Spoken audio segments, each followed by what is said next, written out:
Karibu Shafii TV Online, ili uwe mtu wa kwanza kupata taarifa zetu. Tafadhali bonyeza subscribe button nyekundu, kisha bonyeza alama ya kengele itakayojitokeza.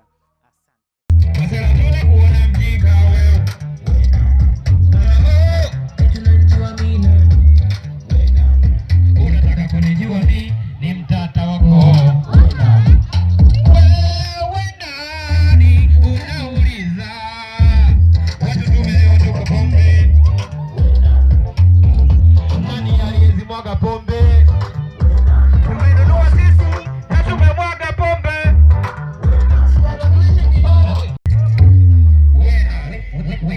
Tunasema ni